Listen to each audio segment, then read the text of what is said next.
Hello everyone. We're now in Module 4, and it's interesting that as we start Module 4, where we talk about accountability and internal controls, um, a judge recently confirmed the city of San Bernardino's exit bankruptcy plan, and this just happened recently. But it's interesting that as we were discussing accountability and internal controls, we get news of the judge's approval of their bankruptcy plan, because many would even argue or suggest that because of a lack of internal controls and because of poor accountability in general, especially fiscal accountability, um, that San Bernardino has found itself in the position that it did, in which it filed for bankruptcy, and now is emerging out of those doldrums. So, last module we looked at it is the IFR, so the intergovernmental fiscal relations, and with the examination of intergovernmental fiscal relations, we had a much more macro approach to public financial management, and in particular, the relationship between the federal, state, and local governments and how they are fiscally tied, especially as we look at their service delivery obligations. Obviously, what we saw was a lot of things that occurred at the federal level do trickle down to the state and local level, and oftentimes those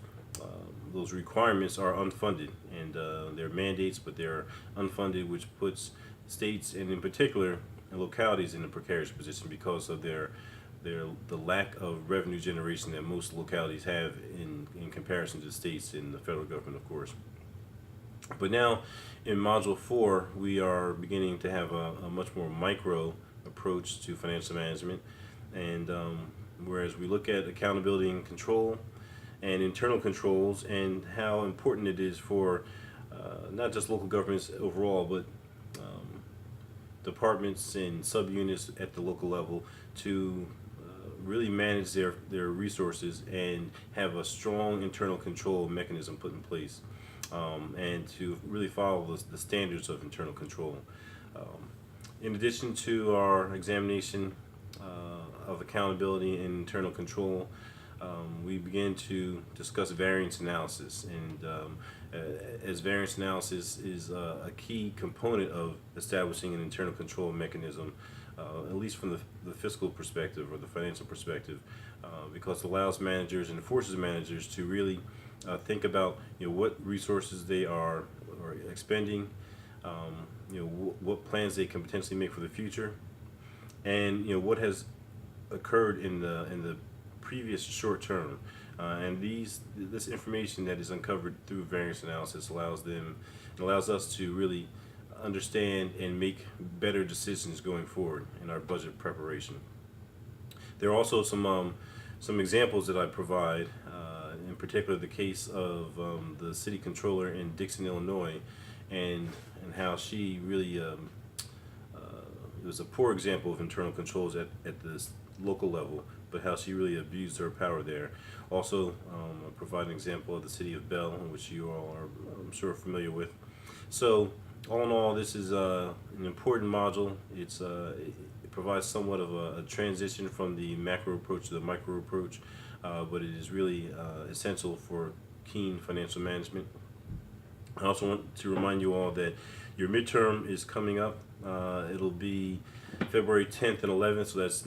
not this coming Friday, but the following Friday and Saturday it'll be available. So just get prepared for that, and certainly if you have any questions, feel free to contact me. The midterm will consist of multiple choice, true, false, and short answer questions. But as you're keeping up with the readings and the lectures, I'm sure you'll all be in a fine position to excel on the midterm. If you do have any questions, obviously, regarding the midterm or any of the other content, please let me know. And I hope that the reflection essays are providing some positive feedback for you, especially in terms of this being an online class and not having the ability to interact face to face on a weekly basis. I think that the reflection essays, at least it's my hope that they are providing some semblance of what it would be like to be in a class and ask questions and get feedback. Other than that, have a good week, and I'll see you next week.